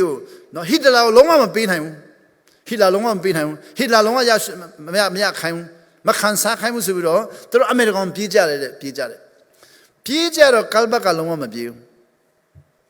Ari Pira Luri Alo a Kalba was say Kalba. ပြေးပါလားမျက်ဖြန်ဟစ်လာကဆွစ်ဇာလန်ကိုတိမ့်တော့မယ်ခမည်းကိုတတ်မှာ Hitler will kill you တတ်မယ်လို့သူတို့ပြောတော့ကာလဘကအစာရှောင်ပြီးပါပြောလဲဆိုတန်တရားမရှိဘူးတဲ့တန်တရားမရှိဘူးဟစ်လာကဆွစ်ဇာလန်နိုင်ငံရဲ့နမိတ်ကိုခြေလှမ်းတလှမ်းကြော်ရင်လှမ်းမပြောဘူးနော်ဟစ်လာကဆွစ်ဇာလန်နိုင်ငံဝင်လာပြီးတော့ခြေလှမ်းတလှမ်းခြေတလှမ်းကြော်ပြီးတော့နေကိုကြော်ပြီးတော့တလှမ်းဂျာမနီမှာကြံခဲ့မယ်တလှမ်းကြော်ရင်တဲ့ကျွန်တော်တန်တရားမရှိတဲ့ဖယားဟာမရှိဘူးလို့သာပြောတော့ဖယားမရှိဘူးလို့ပြောတော့ကြော်နိုင်မှာမဟုတ်ဘူးတဲ့ဆိုအဲ့ဒီညသူတို့စီဝဲလုပ်တယ်ည7 နာရီမှာမနေ့ပြန်ဆွစ်ဇာလန်သိမ်းပြီလို့သူတို့စီဝဲလုပ်တယ်အစီဝဲလုပ်တဲ့အချိန်မှာဟစ်လာတည်သွားပြီနေ့ပြန်ဆွစ်ဇာလန်သိမ်းလို့မရတော့အစီဝဲမပြီးခင်မှာဟစ်လာတည်သွားပြီအစာရှောင်ဆူတောင်းတဲ့လူတယောက်ကိုဟစ်လာလုံးဝဖြတ်တန်းခွင့်မရဖြတ်တန်းလို့မရအဲ့လောက်ထိတကူကြီးတာကိုကျွန်တော်လူသားတွေကမမြင်နိုင်သေးဘူးကိုတော်ကပြောတဲ့သခင်ခရစ်တော်က nothing will be impossible for you when you pray and fast then you pray and fast ဆူတောင်းအစာဆုံးတော့ဒီမှာတန်တရားမရှိတဲ့နေရာရောက်သွားမယ်အဲ့တန်တရားမရှိရောက်သွားတဲ့အချိန်မှာတော့ nothing will be impossible for you တဲ့အတွက်မဖြစ်နိုင်တာဘာလို့ခွင့်မလွှတ်နိုင်ဘူးလို့ထင်တဲ့လူဒီလူကတော့ကျွန်တော်တက်လုံးခွင့်လွှတ်နိုင်လို့ထင်တဲ့လူအစာဆုံးဆူတောင်းကြည့်ချက်ချင်းလွှတ်ရတယ် very easy ဒီမိမတော့ငါတက်လုံးခွင့်လွှတ်နိုင်မှာမဟုတ်ဘူးစာဆောင်ဆူတောင်းကြည့်တအားလွယ်ဒီခင်ပွန်းတဲ့ကျွန်တော်တက်လုံးခွင့်လွှတ်နိုင်မှာစာဆောင်ဆူတောင်းကြည့်တအားလွယ်ဒီအသင်းတော်မှာကျွန်တော်တက်လုံးနေနိုင်မှာမဟုတ်စာဆောင်ဆူတောင်းကြည့်တအားလွယ်ကျွန်တော်တို့ဆန္ဒကြတော့ဒီအသင်းတော်မှာငါနေနိုင်မှာမဟုတ်ထွက်သွားမယ်ထွက်သွားတယ်မိမိဆန္ဒလျောက်ထွက်သွားတော့ထွက်သွားတဲ့နေရာတိုင်းဟာအစာဆောင်ဆူတောင်းဖို့လိုအပ်တဲ့နေရာပဲမြင်ရောက်သွားတယ် wherever you go you will need a time of prayer and fasting အစာဆောင်ဆူတောင်းမကြုံမချင်းတော့ရွှေ့ပြောင်းတဲ့နေရာတိုင်းမှာအမြဲတမ်းရွှေ့ပြောင်းဖို့ကကြိုဆိုလိုက်မယ်ဘဝအရှုံးပေးတဲ့နေရာတိုင်းမှာလည်းအစာဆောင်ဆူတောင်းမလုပ်မချင်းအရှုံးပေးခြင်းအပြန်လေကြိုဆိုလိုက်မယ်ခွင့်မလွှတ်နိုင်တော့သူကိုရှောင်ဖို့ရန်ဆုံးဖြတ်ရင်ရှောင်မှုရန်ဆုံးဖြတ်ရင်အစာဆောင်ဆူတောင်းမလုပ်မချင်းရှောင်မဲ့လူအများကြီးကြိုဆိုလိုက်မယ်ဆိုတော့ခွင့်မလွှတ်နိုင်လို့မရှောင်နဲ့အစာဆောင်ဆူတောင်းခြင်းနဲ့ရင်ဆိုင်ကြည့်အချစ်ဆုံးလူဖြစ်လာမယ်မနေနိုင်တဲ့နေရာကိုမရှောင်နဲ့အစာဆူတောင်းပြစင်တဲ့အနေချင်းဆုံးနေရာဖြစ်လာတန်တရားမရှိသောနေရာကိုရောက်ခွင့်ရတယ်ကျွန်တော်ကတော့ခုနှစ်ပေါင်း400နော်ဆူတောင်းထားတာဟုတ်ဆွစ်ဇာလန်နိုင်ငံရောက်တော့ဆွစ်ဇာလန်နိုင်ငံမှာရှိတဲ့နော်ကျွန်တော်တို့ရဲ့ဖခင်ကြီးတရားကကျွန်တော်ဗာပြောဆရာဥပဦးတဲ့ဆရာဥပဦးကတဲ့နှစ်400ဆူတောင်းတယ်လို့ပြောတာမြန်မာနိုင်ငံမှာနေတော့ကျွန်တော်လုံးဝမယုံခဲ့ဘူးတဲ့မယုံခဲ့ဘူးမြန်မာနိုင်ငံမှာနေပြီးတော့လုံးဝမယုံခဲ့ဘူးတဲ့အခုဆွစ်ဇာလန်ရောက်ပြီးတော့12နှစ်နေလာတဲ့ခါမှာဆရာဥပပြောနှစ်400ဟာအခုမြင်သွားပြီတဲ့ဆွစ်ဇာလန်နိုင်ငံရောက်မှမြင်သွားတာအဲ့ဒါကြောင့်မြန်မာနိုင်ငံမှာရှိတဲ့မြန်မာလူမျိုးတွေချင်းလူမျိုးတွေကဆရာတော်ဥပကိုသူတို့ယုံမှာမဟုတ်ဘူးတဲ့ကျွန်တော်တို့လိုဆွစ်ဇာလန်ရောက်မှသူတို့ယုံမဲတဲ့ဆိုတော့ကျွန်တော်ကပြောတယ်အဲ့လိုရှင်ခင်ဗျာသူတို့အားလုံးဆွစ်ဇာလန်ခေါ်လိုက်ပါလို့ပြောတော့လုံးဝခေါ်လို့ရမှာမဟုတ်ဘူးတဲ့ကျွန်တော်ကမြန်မာလူမျိုးတွေကိုဆွစ်ဇာလန်ရောက်အောင်ခေါ်နိုင်တဲ့အင်အားလုံးဝမရှိဘူးဒါပေမဲ့ကျွန်တော်ကိုဖျက်ကပို့လိုက်တာဆွစ်ဇာလန်ရောက်မှဆရာတော်ဘာနှစ်400ဆွစ်တော့တဘောပေါက်သွားတယ်ဒီအမြင်ဟာတာမန်လူမရနိုင်ဘူးတဲ့ပြောတယ်ကျွန်တော်ပြောတယ်အစာရှောင်ဆွတောင်းတဲ့လူပဲရနိုင်တယ်ဒီအမြင်ဟာတာမန်လူမရနိုင်ဘူးတဲ့ကျွန်တော်ပြောတယ်အစာရှောင်ဆွတောင်းတဲ့လူအမြင်တာမန်လူလည်းမဟုတ်လူထူးဆန်းလည်းမဟုတ်လူထူးဆန်းနေရတဲ့အရာမဟုတ်ဘူးအစာရှောင်ဆွတောင်းတဲ့လူရတဲ့အရာတန်တရားမရှိသောနေရာဟာလူထူးဆန်းတဲ့နေရာမဟုတ်ဘူးအစာရှောင်ဆွတောင်းတဲ့လူရဲ့နေရာဆိုတော့ဒီနေ့တော့အဲ့ဒါလေးကိုတက်တည်ခံခြင်းနဲ့ဆိုတော့ရှင်မတဲ့ခန်းကြီး6အငယ်14 18မှာကိုရောပြောလို့ဆိုတော့တင်တော့လူတယောက်ခွင့်မလွှတ်ရင်တဲ့ဖခင်သခင်လည်းခွင့်လွှတ်မှာမဟုတ်ဘူးစတဲ့တော့ခွင့်မလွှတ်ဘူးဆိုရင်ဖခင်ခွင့်လွှတ်မှာမဟုတ်ဘူးကျွန်တော်ကဖခင်ခွင့်မလွှတ်ဘူးရင်အကျွေးအများကြီးတင်သွားပြီလူတယောက်ခွင့်မလွှတ်နိုင်ရင်ဖခင်ခွင့်လွှတ်မှာမဟုတ်ဆိုဖခင်ခွင့်မလွှတ်မစင်းနေတာအများသွားပြီတယောက်ခွင့်မလွှတ်ဘူးဖခင်ခွင့်မလွှတ်မှာမဟုတ်ဘူး2ယောက်ခွင့်မလွှတ်ဘူးဖခင်ခွင့်လွှတ်မှာမဟုတ်ဘူး3ယောက်ခွင့်မလွှတ်ဖခင်ခွင့်လွှတ်မှာမဟုတ်4ယောက်ကျွန်တော်ခွင့်မလွှတ်တဲ့လူများလေလေဖခင်ကျွန်တော်ခွင့်မလွှတ်မဲ့ရာကြီးများလေလေအကျွေးတအားများသွားပြီအဲ့လောက်များတဲ့အကျွေးကိုကိုယ်တော်တင်ခရစ်ဘာပြောလဲတင်တော့တယောက်ခွင့်လွှတ်ရင်ဖခင်ခွင့်လွှတ်မယ် 2 ယောက်ခွန်းလို့ရင်ဘုရားကခွန်းလို့မယ်3 ယောက်ခွန်းလို့ဆိုကျွန်တော်1 ယောက်ခွန်းလို့တာဘုရားခင်အလိုတော်ကိုတွေ့ဖို့ရအလွယ်ဆုံးနေရာရောက်ခွင့်ရတယ်ဒါဟာအစာရှောင်ဆုတောင်းခြင်းနဲ့ပဲရနိုင်တယ်ခွန်းလို့ခြင်းဟာဈေးကြီးလုံးနေမှန်ပါတယ်စာရှောင်ဆုတောင်းတဲ့လူဟာတန်တရားမရှိတဲ့နေရာရောက်သွားတဲ့လူတွေကခွန်းလို့ခြင်းဟာဈေးကြီးတော်လဲတခင်ခရစ်တော်ရှိမှအများကြီးရှိတယ်ရေတွက်လို့မကုန်နိုင်အောင်ရှိတယ်တခင်ခရစ်တော်ခွန်းလို့ခြင်းကိုချမ်းသာလုံးလို့ကျွန်တော်တို့အရှံပယ်ပေးနေတာကျွန်တော်တို့ကမယူတာဘာလို့မယူဆိုအစာရှောင်ဆုတောင်းခြင်းမလုပ်တဲ့အတွက်မမြင်တော့မယူဘူးပေါ့ဆိုဒီနေ့တော့အစာရှောင်ဆိုဘုရားခင်အလိုတော်နဲ့အစာရှောင်တာရှိတယ်ကျွန်တော်တို့အလိုတော်နဲ့အစာရှောင်တာရှိကျွန်တော်တို့အလိုတော်နဲ့အစာရှောင်တာကြတော့မိမိတို့စိတ်ကျဉ်တဲ့ဖို့ပဲအမြဲတမ်းရှောင်တာဆုတောင်းဖို့အစာရှောင်တာမိမိတို့စိတ်ကျဉ်တဲ့ဖို့ဆုတောင်းနေတဲ့ကာလပတ်လုံးဟာဘုရားခင်အလိုတော်နဲ့ဆန့်ကျင်ဘက်အမြဲတမ်းဖြစ်တယ်ဘုရားခင်အလိုတော်နဲ့ကြုံဖို့ရှောင်မှအောပွဲယောက်ျားပြောင်းလဲဖို့တောင်းရင်လည်းမိမိစိတ်ကျဉ်တဲ့ဖို့သားသမီးပြောင်းလဲဖို့တောင်းရင်လည်းမိမိစိတ်ကျဉ်တဲ့ဖို့ကိုတော်လူတော်တော့မိမိပြောင်းလဲဖို့တောင်းခိုင်းတယ်ကျွန်တော်တို့မပြောင်းလဲရင်ကျွန်တော်တို့ကခိုင်းသူဖြစ်သွားတယ်နာခံသူမဖြစ်တော့ခိုင်းသူဖြစ်ရင်တဲ့အဲ့ဒါသွေးဆုပ်ချယ်လေခြင်းတဲ့သူတစ်ပါးပြောင်းလဲခိုင်းတာဟာချစ်လို့မဟုတ်ဘူးအုပ်ချုပ်ခြင်းလို့သူတစ်ပါးကိုပြောင်းလဲဖို့ဆုတောင်းတာဟာကိုကသူ့ကိုချစ်လို့မဟုတ်ဘူးသူ့ကိုခိုင်းစားခြင်းလို့သွေးဆုပ်ချယ်လေခြင်းဖြစ်တယ် exploitation if you want someone to change then you exploit if you want to be changed then you obey နာခံတော်သူဟာသူများပြောင်းလဲဖို့စိတ်ဝင်စားမိမိပြောင်းလဲဖို့ပဲအရေးကြီးတယ်ဆိုတော့အဲ့ဒါတခုနောက်အစာဆောင်ခြင်းကို3 မျိုးဒီညာတတိခံမဲ့တချို့တွေကနားမလည်ဘူးလို့ပြောတဲ့အတွက်အစာဆောင်ခြင်းဟာ3 မျိုးရှိတယ်ပထမမျိုးက partial prayer and fasting ဒုတိယက normal prayer and fasting တတိယက absolute prayer and fasting ပထမကပါလေ partial prayer and fasting တဝက်တစ်ပိုင်းအစာဆောင်ခြင်းဒုတိယကမှန်ကန်သောအစာဆောင်ခြင်းတတိယကနှုတ်ပိတ်အစာဆောင်ခြင်းဒီညတော့နှုတ်ပိတ်အစာဆောင်ခြင်းကိုတတိမခံတော့ဆိုနှုတ်ပိတ်အစာဆောင်ခြင်းဟာ3 ရက်လောက်လို့ရင်တအားမောပြီဆိုတော့လူတွေကဆက်မသွားတော့ဘူး3 ရက်လောက်နဲ့တအားမောသွားပြီနောက်ပြီးတော့ partial prayer and fasting တဝက်တစ်ပြတ်အစာဆောင်ခြင်းကတော့ဒီညပြောကြည့်မယ်တဝက်တစ်ပြတ်အစာဆောင်ခြင်းထဲမှာ3 မျိုးရှိတယ်မနက်ရှောင်ညစားတစ်မျိုးမနက်စားညရှောင်တစ်မျိုးအဖတ်ရှောင်အရေတောက်3 မျိုးရှိပါတယ်ကျွန်တော်ကတော့နော်အဖတ်ရှောင်အရေတောက်ကိုလည်းမကျွမ်းကျင်ဘူးနော်နည်းနည်းတော့နားလေဒါမဲ့ကိုယ်တိုင်အဖတ်ရှောင်ရေတောက်အများကြီးမလုပ်ဘူးနောက်ပြီးတော့မနက်ရှောင်ညစားလည်းကျွန်တော်သိမလုပ်ဘူးနားမလဲဘူးကျွန်တော်နားလေဆုံးကတော့မနက်စားညရှောင်နားလေဆုံးမနက်စားညရှောင်ကျွန်တော်ကနားလေတယ်နှစ်နဲ့ချီပြီးတော့ရှောင်ဘူးတယ်အဲ့တော့မနက်စားညဆောင်ကတဲ့ဘလောက်ထိကောင်းကြည့်ရဆိုတော့တွေးကြောတွေအားလုံးကိုတန့်ရှင်းစေတယ်ယနေ့နော်စီချူတွေးတူးလေဖြန့်အုံနောက်တွေးကြောပိတ်ကြောက်ကပ်ပြက်နှလုံးတွေးကြောပိတ်မျက်စိနှကြောပိတ်နှစီပြက်ယောဂါဒီအားလုံးဟာတွေးကြောပြက်တာဖြစ်တယ်တဲ့အဲ့တွေးကြောပြက်တာအားလုံးဟာမနက်စားညဆောင်ညစာဆောင်တဲ့လူနော်ညစာကိုရှောင်းပြီးရေတောက်တဲ့လူဟာတလ2 လအတွင်းမှာအဲ့ဒီတွေးကြောပိတ်ယောဂါတဲ့အားလုံးကိုတွေးတန့်ရှင်းသွားတယ်ဆိုခန္ဓာကိုတန့်ရှင်းစီတယ်နောက်ပြီးတော့ခန္ဓာကိုတန့်ရှင်းလာပြီဆိုရင်အုံနောက်ပြန်ကောင်းတယ်နောက်ပြီးတော့ကြောက်ကယောဂပျောက်တယ်အသေးယောဂပျောက်တယ်တအိမ်ယောဂပျောက်တယ်အဆုတ်ယောဂပျောက်တယ်ကျွန်တော်တို့ AIDS ယောဂတော့ပျောက်နိုင်တယ်ဒါပေမဲ့အဲ့ဒါတော့ကျွန်တော်ကအတွေ့အကြုံမများသေးတဲ့အတွက်အတိအကျမပြောနိုင်ဘူး TB ယောဂပျောက်တယ်ကင်ဆာယောဂပျောက်တယ်ကျွန်တော်တို့အဝလွန်ယောဂလည်းပျောက်တယ်အဲ့ဒီယောဂရဲ့အားလုံးပျောက်တာပါလေအစာရှောင်ညစာရှောင်ခြင်းအပြင်ပျောက်တယ်ဒါပေမဲ့ဒီနေ့အမေရိကမှာအခုကျွန်တော်ကြုံတဲ့ရက်40ရှောင်တဲ့လူတွေကညစာရှောင်တာမဟုတ်ဘူးမနေ့ရှောင်တာမဟုတ်ဘူး24 နာရီရှောင်တဲ့လူတွေဆို24 နာရီရှောင်တဲ့လူတွေဟာအသက်အန္တရာယ်အများကြီးကြုံတဲ့အတွက်ဒီနေ့တသိခံမယ်အကယ်၍နော် normal fasting and prayer လို့ခေါ်တဲ့ရေပဲတောက်ပြီးတော့အစာမစားတဲ့အစာရှောင်ခြင်းကို1 ရက်ပဲလို့3 ရက်ပဲလို့9 ရက်ပဲလို့10 ရက်ပဲလို့ရက်20ပဲလို့အရက်40ပဲလို့လောက်လာပြီဆိုရင်တဲ့ရေတက်မဲ့တောက်ပြီးတော့အစာအတော့မစားတော့ဘဲနဲ့ရေတက်မဲ့တောက်ရှောင်တဲ့လူတွေဟာတွေးကြောအားလုံးကိုတန့်ရှင်းစေတယ်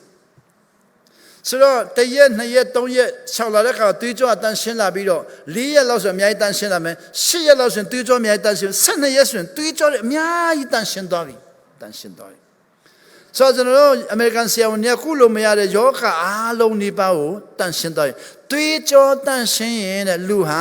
နှစ်ပေါင်း120သက်ရှင်နေတဲ့နှစ်ပေါင်း120သက်ရှင်နေတယ်သွေးကြောတအားတန်းရှင်းရင်လူဟာနှစ်ပေါင်း130တန်းရှင်းတယ်။အုံနောက်လည်းအသက်100ထိပြတ်မှာမဟုတ်ဘူးတဲ့သွေးကြောတန်းရှင်းသွေးကြောတန်းရှင်းရင်အသက်120ထိလည်းမေ့မှာမဟုတ်မေ့လည်းမမေ့ဘူးအုံနောက်လည်းမပြတ်ဘူးအာယုံလည်းမပြတ်ဘူးအဲ့လောက်ထိကျမ်းမာနိုင်တယ်တဲ့ဆိုတော့အဲ့ဒီလောက်ကျမ်းမာစီနိုင်တဲ့နော်ရေတက်မဲ့တောက်ပြီးတော့တရက်ကနေရက်40ရှောင်းတဲ့နေရာမှာအန်တရများဆွမ်းပါလဲဆိုတော့ကျွန်တော်တို့တရက်2ရက်3ရက်4ရက်5ရက်ရှောင်းပြီးတော့ရေတောက်ပြီးတော့အဲ့ဒီရက်ကျွန်တော်တို့ရှောင်းဖို့ရန်ဆုံးပြတဲ့9ရက်တော့မဟုတ်10ရက်တော့မဟုတ်ရက်20တော့မဟုတ်ရက်40ကုန်သွားတဲ့ခါမှာရက်ပြည့်သွားတဲ့ခါမှာပြန်နာဖို့ရန်အဲ့ဒီပြန်နာမဲ့နေ့မှာလူတွေများဆုံးသေးတယ်လူတွေများဆုံးဒုက္ခရောက်တယ်လူတွေများဆုံးပျက်စီးတယ်ဘယ်လိုပျက်စီးတယ်လဲဆိုတော့3ရက်ရှောင်ရင်တဲ့အစာမစားတော့3ရက်ဖြစ်တော့ကြောင်းအစာအိမ်ကြီးတွေးကြောတွေအားလုံးတန့်ရှင်းလာတယ်ဆိုတော့တဲ့အဲ့ဒီတန့်ရှင်းတဲ့မှာအစာချက်ချင်းပြန်စားရင်အဲ့ဒီတွေးကြောတန့်တဲ့နေရာတွေကိုအစာတန်းဝင်လိုက်ရင်တွေးကြောပြတ်တယ်တဲ့တွေးကြောပြတ်ရင်အစာအိမ်တွေးကြောပြတ်နိုင်တယ်အုံနောက်တွေးကြောပြတ်နိုင်တယ်နှလုံးတွေးကြောပြတ်နိုင်တယ်ဆိုတော့အနေရများတော့နောက်9ရက်ရှောင်ပြီးတော့နားတဲ့ခါမှာ9ရက်လုံးလုံးမနာပေးပဲနဲ့နော်အစားတော့အသားကြီးပြန်စားရင်တွေးကြောတန့်ရှင်းနေကြတယ်အလုံးပြတ်သွားရင်တင်နိုင်တယ်တင်နိုင်တယ်နောက်10ရက်9ရက်10ရက်ရှောင်ပြီးမှနော်နားတဲ့ခါမှာအဲ့ဒီနားတာနဲ့တပြိုင်တည်းနော်ဆုပ်မစားပဲနဲ့နောက်10ရက်ကိုမနာပဲနဲ့ကြက်သားတို့နော်ဝက်သားတို့အမဲသားတို့စီတို့စားရင်တွေးကြောအလွန်တန့်ရှင်းတဲ့နေရာမှာအဲ့ဒီအညစ်အကြေးတွေတန်းဝင်လို့ရှိရင်တွေးကြောပြတ်ပြီးတော့အုတ်နောက်တွေးကြောပြတ်ရင်တည်တယ်အစာအိမ်တွေးကြောပေါက်ရင်တည်နိုင်တယ်ဆိုကျွန်တော်တန်ရှင်းလုံးတဲ့နေရာမှာအစားတောက်ကြမ်းထည့်ရင်ချက်ချင်းတည်တယ်ခလေးလေးလိုဖြစ်သွားပြီထိုနည်းလည်းကောင်းမရက်20ရှောင်းရက်20လုံးလုံးကိုဆုပ်ရက်40ရှောင်းရက်40လုံးလုံးကိုဆုပ်အဲ့ဒီမှာစားထည့်ရင်မရတော့ဘူးငရုတ်သီးထည့်ရင်မရတော့ဘူးအချင်ထည့်ရင်မရတော့ဘူးနွားနို့ထည့်ရင်မရတော့ဘူးကြက်သားမရတော့ဘူးဝက်သားမရတော့ဘူးအမဲသားမရတော့ဘူးဒါတွေအားလုံးဟာတွေးကြောပြက်စီတယ်ဆိုတော့အဲ့လို24နာရီရေတက်မဲ့တဆာရှောင်းတဲ့လူတွေက3ရက်ကြော်ပြီးဆိုရင်ရက်40အထိကိုရှောင်ပြီးတော့နေ့3ရက်ရှောင်ရင်နားတဲ့နေ့မှာနောက်ထပ်3ရက်9ရက်ရှောင်ရင်နားတဲ့နေ့မှာနောက်ထပ်9ရက်10ရက်ရှောင်ရင်နားတဲ့နေ့မှာနောက်ထပ်10ရက်ရက်20ရှောင်ရင်နားတဲ့နေ့မှာနောက်ထပ်20ရက်ရက်40ရှောင်ရင်နားပြီးတဲ့ချိန်မှာနောက်ထပ်ရက်40ကိုနော်တွေးကြောတွေအားလုံးအဲ့လောက်ပြုစုမုံမှမတန်ရှင်းထားတဲ့တွေးကြောတွေအားလုံးရက်40လုံးလုံးကိုအဲ့ဒီတန်ရှင်းတဲ့အတိုင်းပဲပြန်လဲပြီးတော့ဆောင်းလျှောက်နိုင်ရင်တဲ့အသက်120ကျမ်းမာနိုင်တယ်တွေးကြောတွေအားလုံးတန်ရှင်းနိုင်တယ်ခန္ဓာကိုယ်လည်းကျမ်းမာသွားနိုင်တယ်ဒါပေမဲ့နားမဲ့ရက်မှာစားပြီးလိုက်ပြီးတော့ကြောင့်ကြက်သားပြင်းထန်လွန်းတယ်ဝက်သားပြင်းထန်လွန်းတယ်အမဲသားပြင်းထန်လွန်းတယ်နွားနို့ပြင်းထန်စားလိုက်တော့ကြောင့်တွေးကြောထဲမှာတအားပြင်းထန်ဆိုတာဝင်သွားရင်တွေးကြောအများကြီးပြတ်မယ်အဲ့ဒီပြတ်တဲ့ထဲမှာတွေးကြောကြီးကြီးတွေအောက်နောက်တွေးကြောကြီးကြီးတွေပြတ်လို့ရှိရင်တည်နိုင်တယ်နှလုံးတွေးကြောကြီးကြီးပြတ်ရင်လည်းတည်နိုင်တယ်နောက်ပြီးတော့အဆိုင်တွေးကြောပေါက်ရင်လည်းတည်နိုင်တယ်အဲ့ဒါကြောင့်ကျွန်တော်တို့ကဒုတိယမျိုးဖြစ်တဲ့ရေတန့်ပဲတောက်ပြီးတော့အစာရှောင်24နာရီရှောင်တဲ့လူတွေကို3ရက်ကြော်ရင်3ရက်နာခိုင်း9ရက်ကြော်9ရက်နာခိုင်းဆောင်းလျှောက်သူကိုလည်းအတွေ့အကြုံရှိလို့ဆောင်းလျှောက်ခိုင်းပြီးတော့ရှောင်ကြတယ်ဒီတစ်ခါကျွန်တော်တို့ရောက်လာတဲ့ခါမှာ Texas မှာ Dallas မှာရှောင်ရက်40ရှောင်တဲ့လူအများကြီးရှိတယ်အထူးသဖြင့်လောလောဆယ်တော့ချင်းလူမျိုးတွေများတာပေါ့မြန်မာလူမျိုးတွေမှာချင်းလူမျိုးတွေအများဆုံးဖြစ်တယ်ချင်းလူမျိုးတွေမှာတော့မှကျွန်တော်တို့ကလည်းနားလေပြီးသားတယ်အများဆုံးဖြစ်တယ်ဆိုတော့တို့ရှောင်တဲ့ခါမှာရက်40ပြန်နားကြတဲ့အတွက်အခုတော့အဲ့ဒီမှာအထိအခိုက်တော်တော်လေးကိုနဲတဲ့သဘောရှိတယ်နဲသဘောရှိတယ်အင်ဒီနာပိုလစ်ရောက်လာတဲ့ခါမှာအဲ့မှာရက်40ရှောင်းလို့တအားများတယ်တို့ဆောင်းလျှောက်သူတွေရှိတယ်ဒီတစ်ခါကျွန်တော်ရောက်တော့မေးမြန်းတဲ့ခါမှာအထိအခိုက်အနည်းဆုံးနေရတို့ရောက်ခန္ဓာကိုတို့ဆောင်းလျှောက်နိုင်ကြတယ်ဒါပေမဲ့မီချီဂန်မှာကြတော့ရက်40ရှောင်းတဲ့လူကရက်40ရှောင်းပြီးတဲ့အချိန်မှာအမဲသားဟင်းယူလေးကိုတွားတောက်မိတာတေခါနေပြီးတော့ဆေးရုံရောက်သွားတယ်ဆေးရုံရောက်မှကျွန်တော်တို့ဖုန်းဆက်တယ်ဆေးရုံကကျွန်တော်ကဆေးရုံမှာအဲ့ဒီတေခါလေးကိုဆူတောင်းပြီးတယ်အခုဒီနေ့ထိသူကလုံးဝပြန်နေမကောင်းသေးဘူး တော့ကျွန်တော်ဘာပြောဆရာကျမဘယ်တော့နေကောင်းမလဲတဲ့ကျွန်တော်ပြောတယ်မနာခံတဲ့လူဟာမနာခံတဲ့အဖို့ခပေးရတယ်အဲ့ဒါတသက်လုံးနာခံဖို့အတွက်အဲ့ဒီဖို့ခကိုပေးရတယ်ကျမဘယ်တော့နေကောင်းမလဲဆိုတော့မစိတ်ဝင်စားတဲ့နာခံဖို့ပဲစိတ်ဝင်စားနာခံရင်ပြန်ကောင်းတဲ့နေ့ရောက်မယ်ဒါပေမဲ့နာခံဖို့စိတ်ဝင်စားပဲနဲ့ဘယ်တော့ပြန်ကောင်းမလဲလို့ဖြတ်လန်းနဲ့လိုက်နေရင်ခမည်းအစာရှောင်လာမိမိအလိုဆန္ဒပြေဝဖို့ရှောင်တဲ့လူဖြစ်သွားပြီမိမိအလိုဆန္ဒပြေဝဖို့ရက်40ရှောင်တယ်ဆိုတော့နှမျောဆရာကောင်းလုံးနဲ့လူတယောက်အလိုဆန္ဒပြေဝဖို့အတွက်လေဆရှောင်ဆရာတော်မလို့မိမိရဲ့အလိုဆန္ဒပြေဝဖို့အတွက်အစာရှောင်ဆရာတော်မလို့တဲ့ဟောရက်40ရှောင်တာဘယ်လောက်နှမျောဆရာကောင်းလဲနော်ဖယားသခင်လူတော်ထဲမှာခဏလေးဝင်ပြီးတော့တန်တရားမရှိတဲ့နေရာကိုခဏရောက်ပြီးတော့တကဘာလုံးပြောင်းလဲစေနိုင်တဲ့တန်ဖိုးကြီးမားသောခွင့်လွှတ်ခြင်းတွေနှိမ့်ချခြင်းတွေနာခံခြင်းတွေဆက်ခုဖို့ရဆောင်ဖို့ရတန်ဖိုးကြီးလုံးတဲ့ရာကိုရက်40ကိုပြီးပြီးတော့မိမိလိုဆန္ဒကိုသွားပြီးတော့တုံးလိုက်ပြီးတော့တန်ဖိုးမနစ်နာလုံးဘူးလားဆိုတော့အဲ့ဒါကိုဒီနေ့ကျွန်တော်ဝင်ခါပါတယ်ဒီညနော် KLBC အတင်းတော်နဲ့အဲ့လိုခုလိုဖိတ်ခေါ်ပြီးတော့ခွင့်ပြုပြီးတော့မြန်မာလိုဝင်ခါခွင့်ရတယ်အမေရိကန်မှာရှိသောရက်40စာရှောင်တော်သူများအားလုံးလည်းကောင်းချီးပေးတယ်21ရက်ရှောင်တဲ့လူတွေအားလုံးလည်းကောင်းချီးပေးတယ်9ရက်ရှောင်တဲ့လူတွေလည်းကောင်းချီး1ရက်2ရက်ကဆက်ပြီးတော့ရှောင်ကောင်းချီးပေးတယ်ညစာရှောင်တဲ့လူတွေအားလုံးလည်းကောင်းချီးပေးတယ်ကျွန်တော်တို့အစာရှောင်ဆူတောင်းတာတကယ်တမ်းဆိုရင်ရည်ရွယ်ချက်ကောင်းတဲ့လောက်အလိုတော်တဲ့ရောက်ဖို့ဖြစ်တော်လဲပဲကျွန်တော်တို့ကရည်ရွယ်ချက်ကောင်းတဲ့လောက်မိမိဆန္ဒနဲ့တွားမိတဲ့အတွက်ရည်ရွယ်ချက်အားကောင်းပြီးတော့မိမိဆန္ဒနဲ့တွားမိတဲ့အတွက်ရည်ရွယ်ချက်ကောင်းပြီးမြတ်ပြားကအလိုတော်လည်းမရောက်မိတဲ့အတွက်တန်တရားမရှိတဲ့နေရာကိုရောက်ခွင့်အများကြီးဆုံးရှုံးတယ်